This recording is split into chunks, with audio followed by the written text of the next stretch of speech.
Hello everybody, good morning. I'd like to start this day off nice and fresh with a rather deep question. What is the meaning of life? Now I'm sure a lot of you weren't expecting this, caliber of a question to be prompted to you this early in the day. But I believe it is to appreciate every minute piece of it. From the sunrises to the sunsets, the weeds and the flowers growing in the grass, all of it. But you can't accomplish this when certain pieces hold you back or are causing you strife. Every one of us struggles with something, many to different degrees and magnitudes, and what caused immense pain for one person might have been a mere hiccup for another, and vice versa. But on a more intricate level, our thoughts and emotions evoke these different levels of consciousness. Like all of you, I manage day-to-day thoughts and feelings. But with my knowledge of philosophy that I've gathered over the years and have even taken a class here at SDSU, I'm going to demonstrate some level of credibility. We should adopt the philosophy of absurdism to be the most at peace and appreciative of our lives. Today, I would like to make note of the things spiraling people into depression, mental wellness and instability, and even suicide. Most notably, I'd also like to emphasize the barriers that also prevent individuals from withstanding these struggles. Through the values and ideologies of Albert Camus' philosophy, the benefit of living absurdly will be made apparent. As humanity grows ever more complex, so too does its ideas. But I would like to reiterate the fundamental origin of these ideas, our thoughts.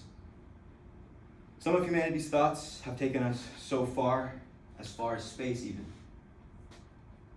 But other times, some thoughts have been destructive. We see it in today's society.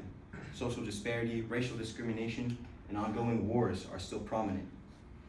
Despite their potential to confront the unknown, regressive thoughts bring individuals to places of great darkness and confusion.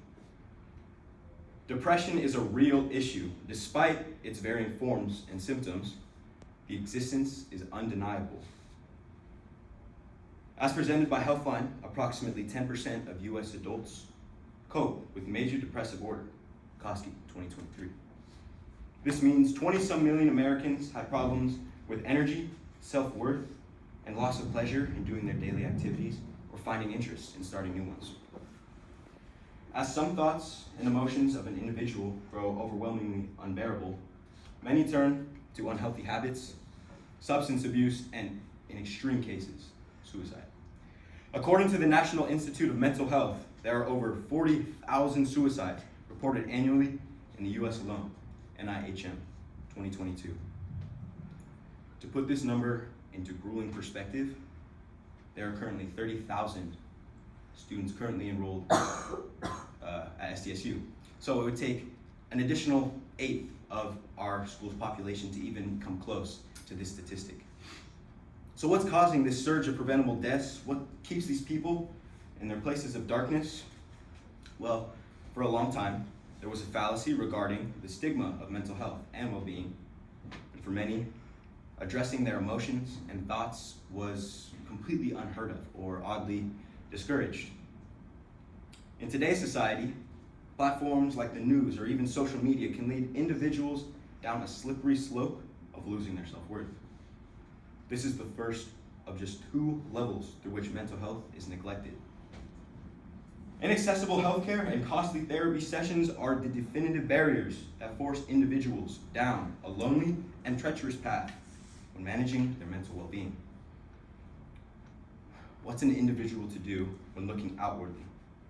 There's no authentic social acceptance of mental health and no professional answers since they cost so much. There are too many questions with too few answers. So how can one freely live their life in a cold and silent universe? Absurdism fundamentally defines the silence as an opportunity. When one searches for an answer when no answer exists, their freedom to live as they choose can be properly exercised. The father of absurdism, Albert Camus, made it apparent neither ignoring nor succumbing to this silence is the proper way to live. And controversially, his definition of ignoring the silence was in fact turning to religion. He believed that it sought answers from yet another answerless source. And by succumbing, he simply defined it as taking one's own life. So the only answer was simple: to revolt, to make the meaning yourself, to look within and find the strength to give your own life its own meaning. One notable and popular work of Camus was The Myth of Sisyphus. I'm sure you've all likely seen an image like this or fairly similar. It was derived from Greek mythology, and the tale follows the tyrant Sisyphus, who cheated death twice and betrayed the gods on numerous occasions. So Zeus condemned him to a life of imprisonment, or so he thought.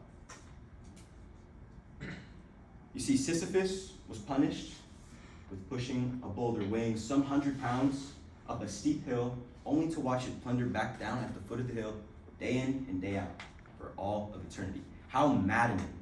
Imagine you're sitting there at your desk and you're waiting to submit in however much homework you're trying to do. And that submit button acts as a delete button. All your progress, all your work, all your effort washed away like that. So Sisyphus was confronted by what seemed like yet another answerless question. What do I make of all of this? Was I to simply succumb to what seemed like a hopeless life, what seemed like just an uphill battle? No, Sisyphus revolted. At its core, Camus believed that one must define one's life and existence for themselves. Sisyphus essentially found comfort in the struggle of witnessing his boulder plunder down every time he also succeeded in raising it to its peak. This was his life. It was up to him to give it any worth. If I admit that my freedom has no meaning except in relation to its limited fate, then I must say that what counts is not the best living, but the most living. Camus, 1942. If we limit ourselves strictly to what we know and find comfort in, we mustn't give up when it comes to having self-worth. When we are faced with struggle, we must overcome the adversity and find value in the struggle. When feeling delirious within the cycle modern way of life often confines us to, we must find comfort in both the highs and the lows. One day, the why arises, and everything begins in the weariness tinged with amazement. Camus, 1942. It is within we must look when seeking answers. We cannot look outwardly when there is no answer to be brought to us. In essence, what Camus means is that we hold so much responsibility to make something of ourselves. Yes, it's risky because we can fall into that slump where oftentimes it gets hard to feel confident, to feel like we're worth something or doing something of worth. The way to define your existence while appreciating both the major and minuscule aspects of it is acceptance. So yes, to answer a question you may or may not have had, it is absurd, but mainly intimidating how much responsibility we actually hold to give our life meaning. But you see, Camus has laid the foundation for what it means to live contently. Today, I address the consequences of neglecting our thoughts. Additionally, I reveal how difficult and discouraging it is for people to brave their intimidating feelings, and why so many don't seek professional help, or why they can't. But most importantly, I emphasize the importance of adopting the philosophy Absurdism, and why implementing it into your daily life can bring you contentment and overall better your mental health. So if there is something I leave you with today, it's okay to live a little absurd. Thank you.